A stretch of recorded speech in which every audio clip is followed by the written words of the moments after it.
우리 옆에 계신 분들 보시면 인사하겠습니다. 사랑합니다. 축복합니다. 사랑합니다. 축복합니다. 저희가 지금 성막에 대한 이야기를 계속 해 나가고 있는데, 이게 본문을 읽다 보면 이게 무슨 내용인가 싶습니다. 왜냐하면 설계 도면 같은 것을 그걸 글로 풀어놨기 때문에 그렇습니다. 그러니까 쓰는 용어도 그렇지만 이게 그림으로 그려놓고 딱 보면은 바로 알 수 있는 걸 글로 쭉 풀어서 설명해 놓으니까 무슨 말인가 긴가 아닌가 하는 게 있습니다.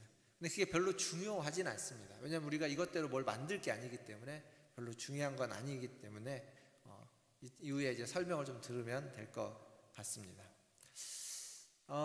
여러분은 마당 있는 집과 신축 아파트 둘 중에 하나를 선택해서 살라고 하면 어디서 사시겠습니까? 괜한 질문 드렸나요? 네. 아파트에서 살겠죠? 네. 신축 아파트, 구축 말고 신축 아파트 살 겁니다.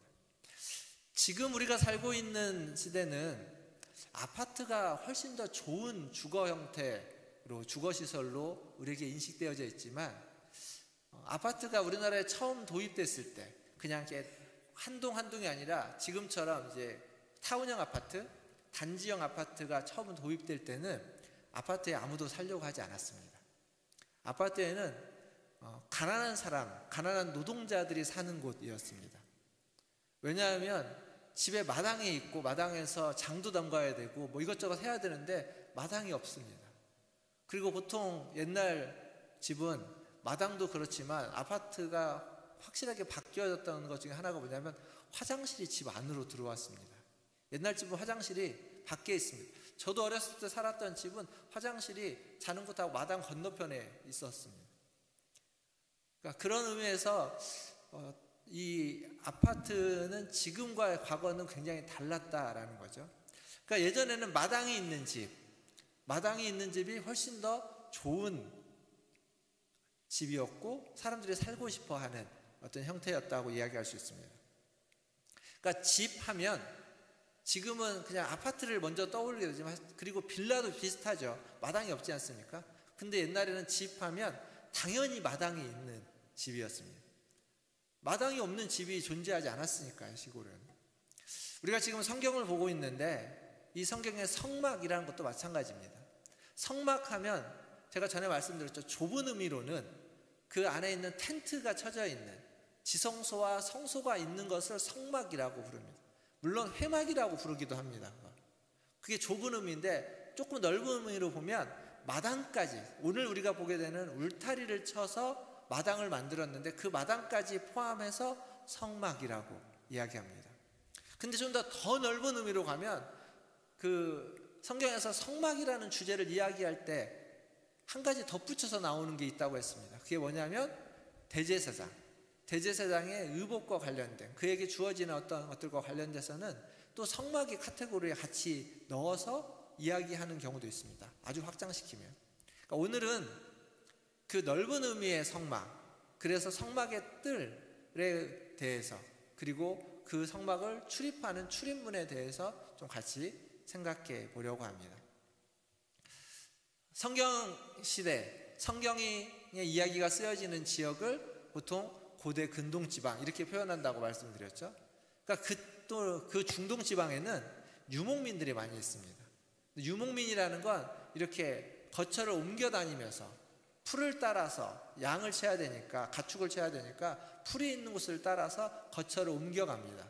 그래서 그들은 거처를 텐트로 치고 살아가죠. 근데 그들이 거처를 칠 때, 텐트를 만들 때에도 그들 텐트 주변에 그냥 아무것도 없는 허 벌판에 만들지 않고 그 주변에다가 돌로써 혹은 나무로써 높지는 않지만 낮은 울타리와 같은 것들을 만들어 뒀다고 합니다.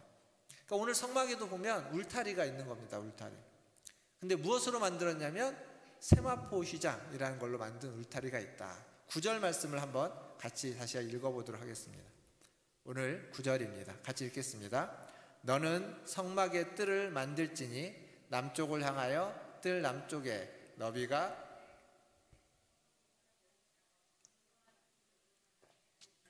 아멘. 자, 여기 그 세번역 성경, 우리가 가지고 있는 개역 개정판 말고 세번역 성경에는 이 부분을 어떻게 해놨냐면 성막 뜰을 두르는 울타리를 만들라, 이렇게 좀 우리가 훨씬 더 이해하기 쉽게 명확하게 해놨습니다. 근데 무엇으로 만드냐면 가는 실로 짠 모시 휘장으로 울타리를 만들어서 이렇게 삥 둘러라, 이렇게 이야기하고 있습니다. 훨씬 더 이해하기 쉽죠.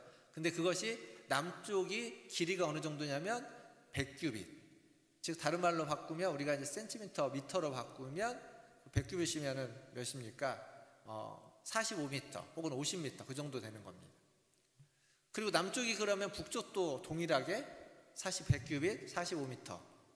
그리고 이제 동쪽과 서쪽, 여러분 볼 때 이쪽이 동쪽이겠네. 동쪽과 서쪽의 크기는 50규빗.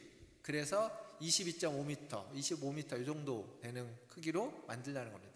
이 사이즈가 어떻게 되냐면 딱 직사각형입니다. 가로가 2배, 세로가 1이면 가로가 2, 직사각형 모양의 성막이 되는 거죠.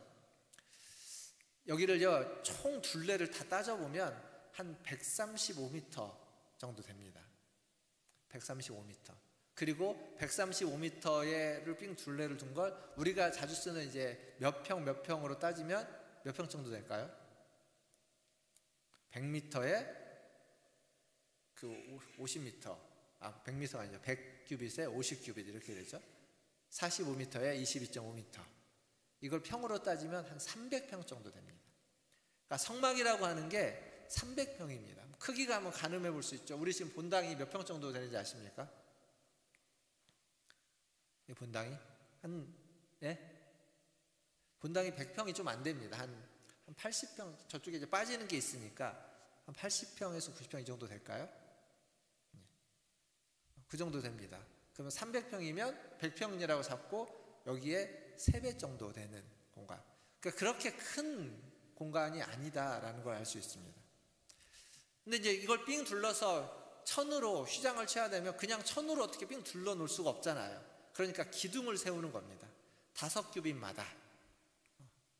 5규빗, 그러니까 한 2m 5cm, 2m 30cm 정도의 간격을 둬서 기둥을 세우고, 그리고 거기에 이제 천을 놓기 위해서 고리를 만들고 가름대와 갈고리를 통해 가지고 그 천을 거기에다가 걸고 이렇게 고정을 시켜 놓는 이야기입니다.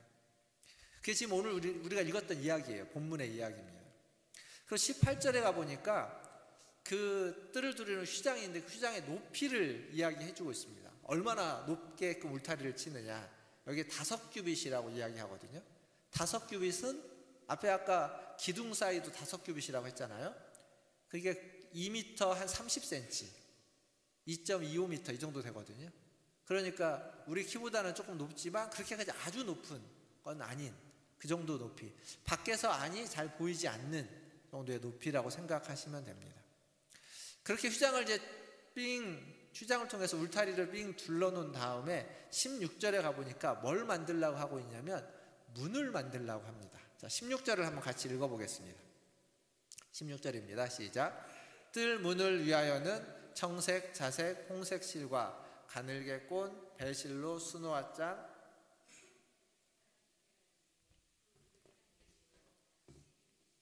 아멘. 자, 뜰 문을 위하여, 그러니까 문을 당연히 만드는 거죠. 뭘로 만드냐? 이것도 천으로 만드는데 어떤 천?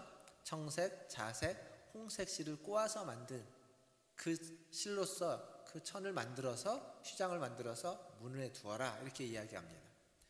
그러니까 이 문은 지금 밖에서 세상이라고 할 수 있죠. 밖에서 외부에서 성막 뜰 안으로 들어오는 그 첫 번째 문이라고 볼 수 있습니다.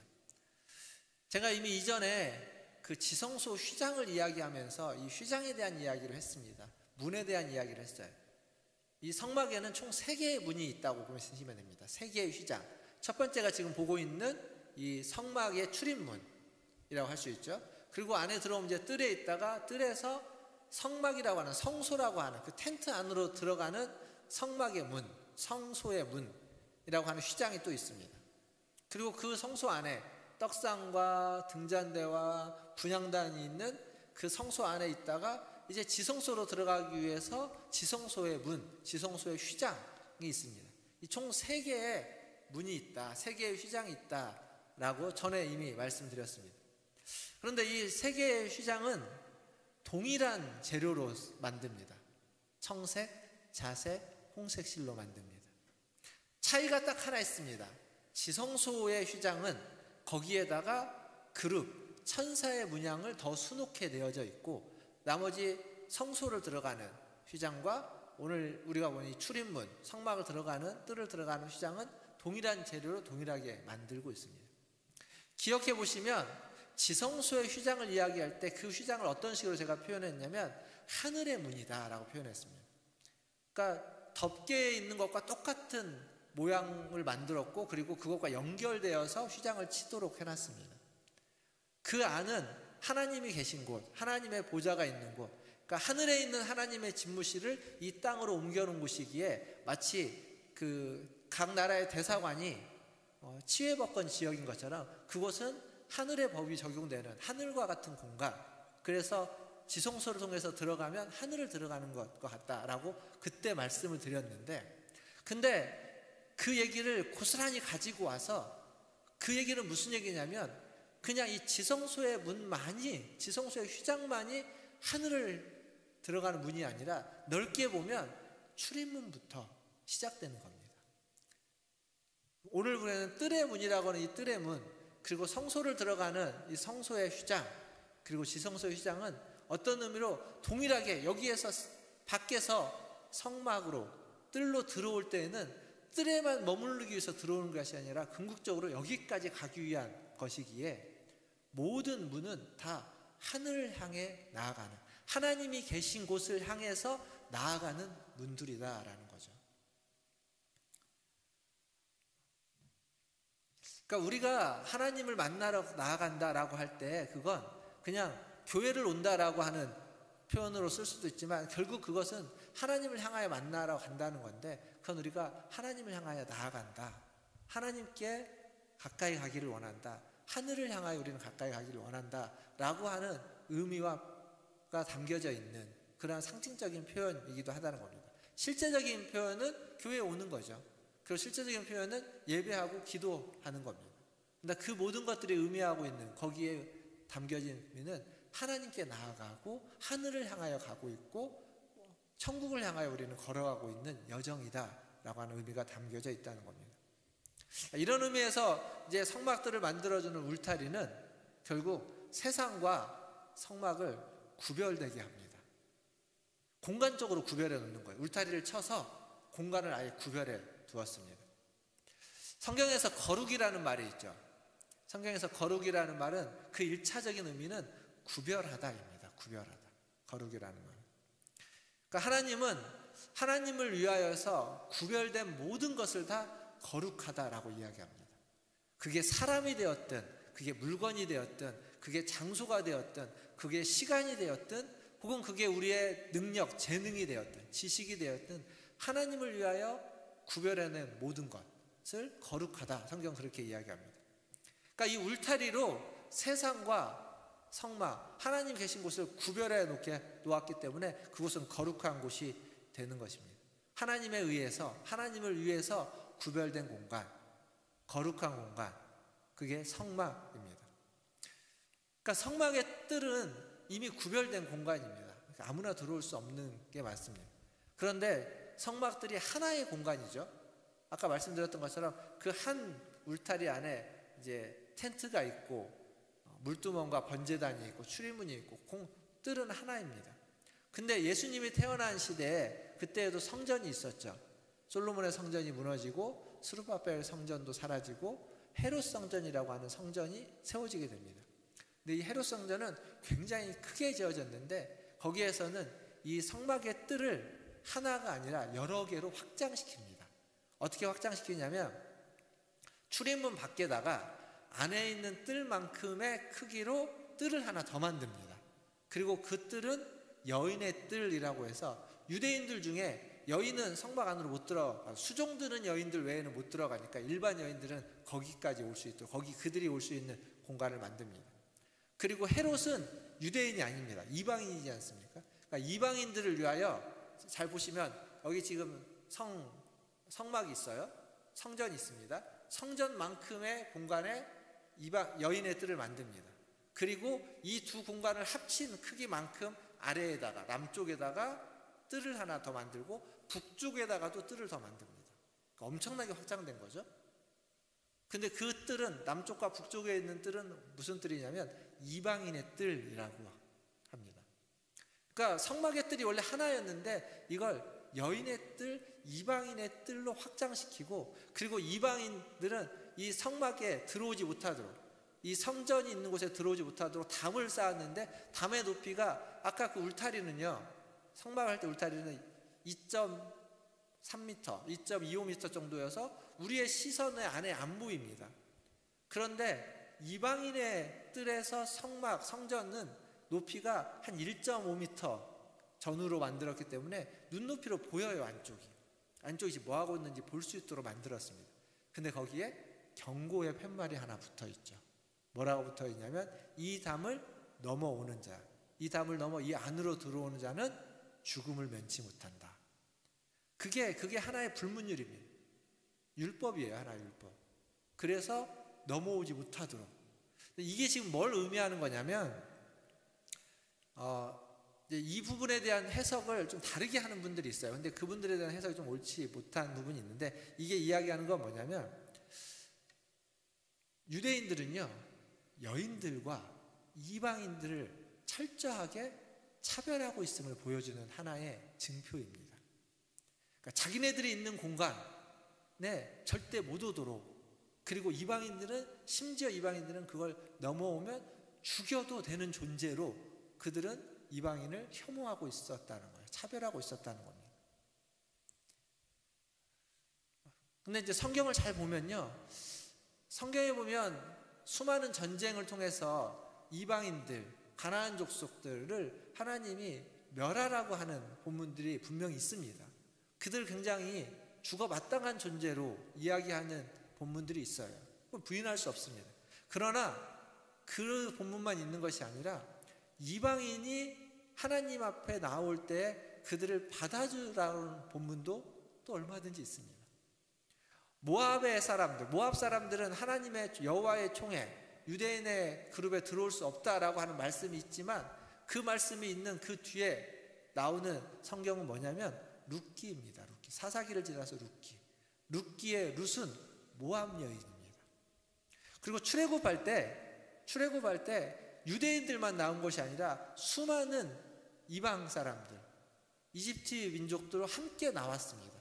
그것들을 다 받아들였습니다. 그리고 그들을 위하여서 하나님의 모든 일들을 함께 해주셨습니다. 뿐만 아니라 가나안 땅에 들어갈 때 이스라엘을 도와줬던 여인은 누굽니까? 라합이죠. 라합. 가나안 여인, 가나안 땅에 살았던 그 땅, 그 민족의 사람이었던 라합이 도와줬습니다. 그리고 라합은 이스라엘 백성으로 들어왔습니다. 뿐만 아니라 라합이 낳은 그 아들 누구죠? 보아스가 이제 손자인가요? 그리고 그 보아스가 그 룻을 받아들였죠. 그리고 또 있습니다. 대표적인 사람들만 제가 얘기하는 건데, 저기 다윗 시대에 가면 다윗이 어떤 여인을 범하냐면 밧세바라는 여인을 범하죠. 근데 밧세바는 누구의 아내냐면 우리아의 아내입니다. 우리아는 어디 사람이냐면 헷 족속이라고 되어 있습니다. 가나안 족속이에요. 가나안에 있었던 하나의 민족입니다. 헷 족속의 우리아. 그래서 밧세바도 헷 족속 사람으로 봅니다. 그러니까 지금 무슨 얘기냐면 여인이고 이방인인데 다 받아들여지고 있고, 그리고 심지어 방금 제가 말씀드렸던 그 여인들은 다 어디에 등장합니까? 예수님의 족보에 등장하는. 제가 한 명 얘기 안 했죠. 저기 창세기에 있었던 다말 한 명을 얘기하는데 그 다말도 이방인입니다. 유대 혈통이 아니에요. 그러니까 그들을 구약은 다 받아들여 주고 있습니다. 근데 이 신약 시대에, 신약 성경에 있는 그 시대의 그 문화에서 지금 여인과 이방인을 차별하고 혐오하고 있는, 성전이 차별과 혐오의 대표적인 상징이 되어버렸다라는 겁니다. 거룩이라는 건 분명히 구별하는 게 맞습니다. 근데 구별이 차별은 아닙니다. 구별이 혐오도 아닙니다. 근데 우리가 살고 있는 시대에는 수많은 차별과 혐오가 있죠. 그 기생충이라는 영화가 있긴 하지만 우리가 기생충이라는 말을 쓸 때 그 상대방에 대해서 그 말을 쓸 때는, 그러니까 진짜 기생충이 아니라 어떤 사람이나 어떤 대상에 대해서 쓸 때는 혐오하는 발언이죠. 뭐뭐충이라고 부르는 이런 용어들이 굉장히 많이 회자되고 있습니다. 그들을 차별하고 혐오하는 표현들입니다. 수많은 이유로 차별하고 수많은 이유로 혐오합니다. 뭐 성별도 그렇고 나이도 그렇고 가진 것도 그렇고 피부색도 그렇고 여러 가지 것들이 있죠. 근데 성경은, 우리가 믿는 신앙은 이런 모든 차별을 폐지했다라고 이야기합니다. 차별은 차별적인 거룩, 그러니까 거룩을 이야기하지만 차별해서 거룩을 이야기하는 존재. 그게 이제 바리새인의 기도죠. 나는 저들과 다르다라고 하면서 나는 저들과 같지 않고 하나님을 향하여 이렇게 했습니다라고 하는 차별적으로 저들을 차별함으로써 자기의 거룩을 드러내는, 성경은 차별적인 거룩이 아니라 공평한 거룩을 이야기하고 있습니다. 바울이 에베소서 2장 14절에서 이런 말씀을 합니다. 같이 한번 읽어볼까요? 에베소서 2장 14절 같이 읽겠습니다. 시작. 그는 우리의 화평이신지라.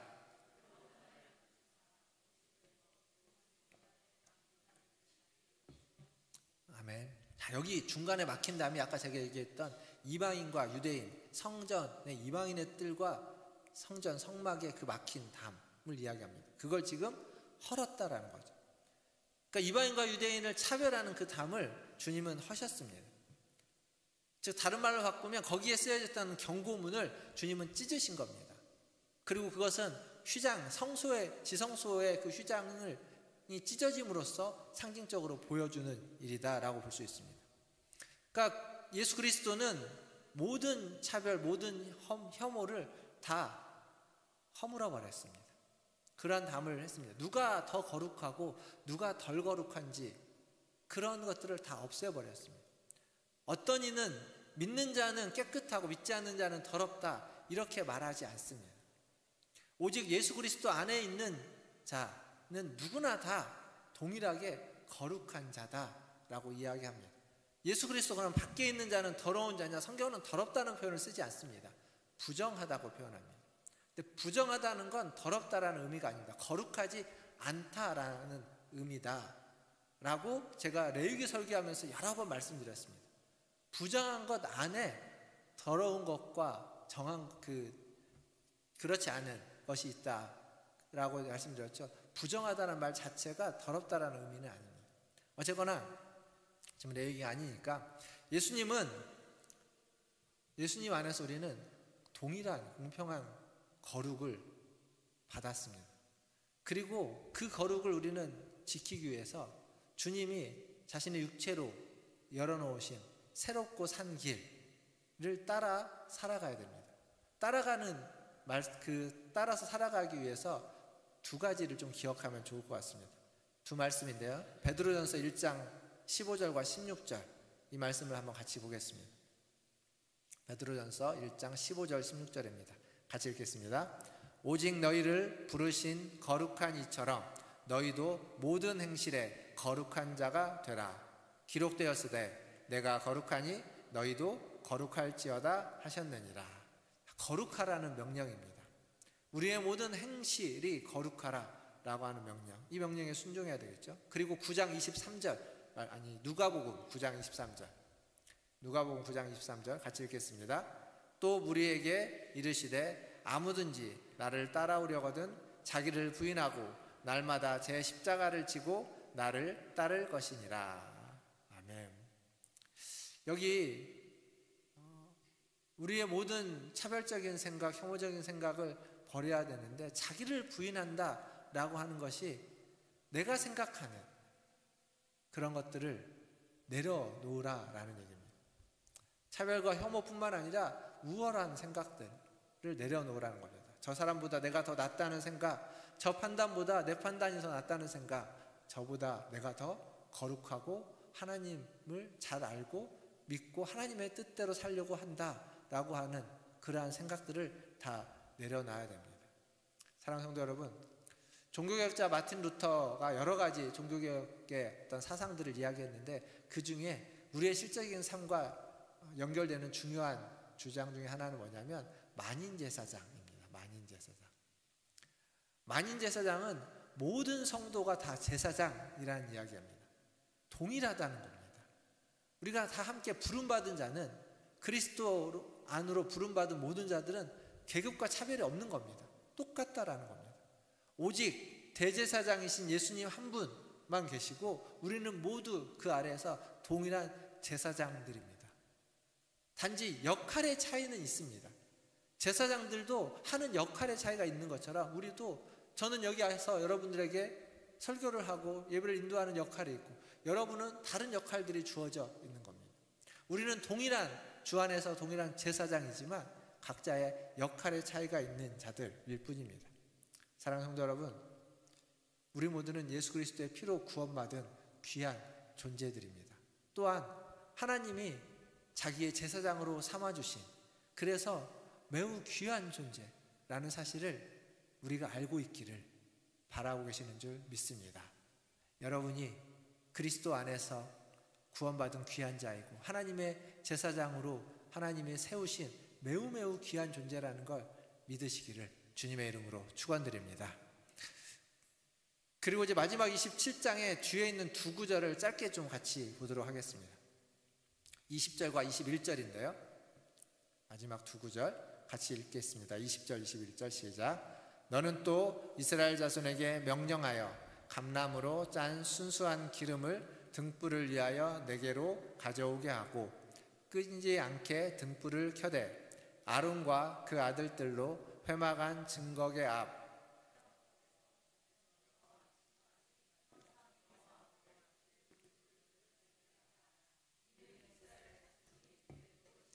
규례이니라. 아멘. 마지막에 27장을 끝내면서 등불에 대한 이야기를 합니다. 감람으로 짠 순수한 기름, 이게 뭔지 아십니까? 감람류 뭐죠? 올리브 그림입니다. 올리브 그림. 지금으로 표현하면 엑스트라 버진 올리브 그림이라고 하면 됩니다. 그걸 얘기하는 거예요. 이걸 이제 짜는 방법에 대해서 또 여기 있는데 그건 이제 넘어가고, 갑자기 왜 뜬금없이 기름 얘기를, 등불 얘기를 하는 걸까? 여기에다가 지금 앞에까지 무슨 얘기를 했냐면 성막에 울타리 치는 얘기를 하다가 27장이 끝나는 시점에 딱 두 절 등불에 대한 이야기를 하고 있습니다.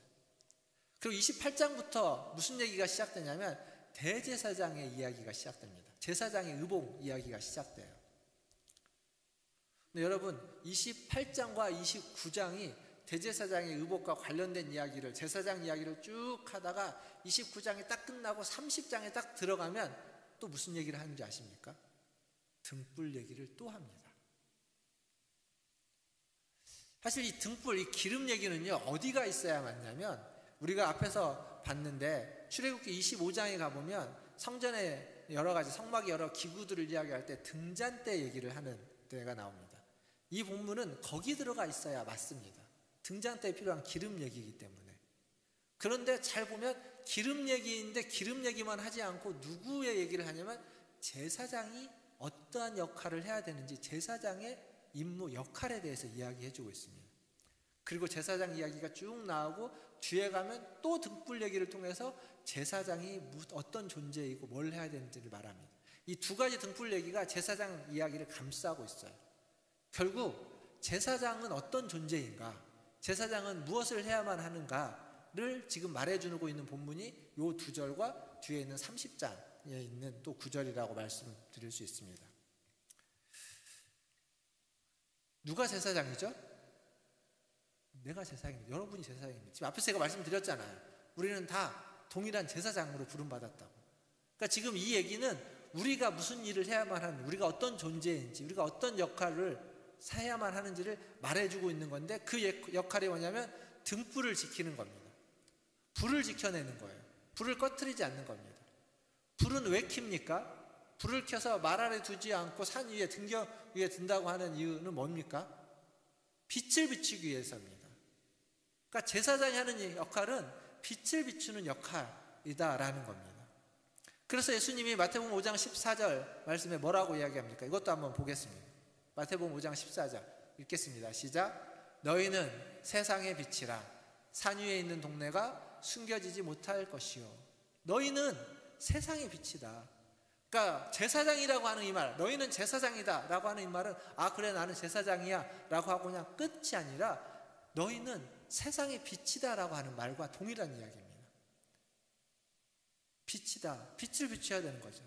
빛의 자녀로 살아가야만 하는 겁니다.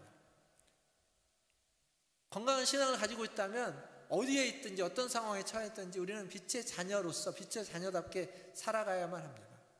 그런데 종종 우리는 그 빛을 교회 안에서만 비추는 경향이 있습니다. 분명히 성경은 아까 마태복음 5장 14절은 뭐라고 말했냐면 너희는 교회의 빛이다 라는 얘기가 아니라 너희는 세상의 빛이다 라고 이야기합니다. 세상에서 빛을 비춰야만 합니다. 여러분은 빛을 어디에서 비추고 계십니까? 여러분이 빛을 비추고 있는 그곳에 어둠이 물러가고 있습니까? 여러분이 가는 곳에서 그 어둠이, 그 갈등이 물러가고 사라져 가고 있습니까? 아니면 그것이 더 만들어져 가고 있습니까? 사랑하는 성도 여러분, 그러면 여러분의 마음에는 어두움이 없으십니까? 내 마음에. 그러니까 어디서부터 시작해야 되냐면 결국 그리스도의 빛이 우리의 마음에 비춰져야 됩니다. 그래서 우리의 마음에 어두움을 몰아내야 됩니다. 주님의 빛이 여러분의 마음에 비춰지기를 위하여 먼저 기도하십시오. 빛된 자녀로, 구별된 자로, 제사장으로 살아가기 위해서 주님의 빛이 나에게 비춰지기를, 주님의 빛이 나의 마음 가운데 충만해지기를 위해서 먼저 기도하십시오. 그리고 여러분 안에 비춰진 그 빛을 세상에서, 여러분의 삶을 통하여서 세상의 빛으로 비춰질 수 있어야 됩니다. 그걸 숨겨두면 안 됩니다. 세상을 향하여 숨겨두는 게 아니라 그것을 발하여서, 빛을 발하여서 어두운 세상을 비추는 제사장으로 부름받은 여러분의 그 사명과 소명을 이루어 가시는, 그래서 빛나는 삶을 살아가시는 우리 문화천지예술교회 성도들 다 되시기를 주님의 이름으로 축원드립니다. 기도하겠습니다. 오늘 말씀을 기억하며 기도하면 좋겠습니다. 우리 안에 주님의 빛이 충만해 비춰져야만 합니다. 그래서 우리의 어두움을 몰아내고 우리의 상처를 치유하고 우리를 회복시켜줘야만 합니다. 더 나아가서 빛된 자녀로, 거룩한 자로, 구별된 자로 살아갈 수 있는 은혜와 힘을 얻어야 됩니다. 그리고 어두운 세상을 비추는 빛된 자녀, 어두운 세상을 비추는 제사장으로 살아가기 위하여 기도하기를 바랍니다. 우리 시간 기도할 때 주님, 내 마음에 주님의 빛을 비추어 주시옵소서. 그리고 그 빛을 가지고 어두운 세상을 비추는 빛된 제사장의 사명을 감당케 하여 주시옵소서. 그렇게 빛나는 삶을 살게 하여 주시옵소서 라고 같이 한 목소리로 기도하며 나아가겠습니다. 기도하겠습니다. 하나님,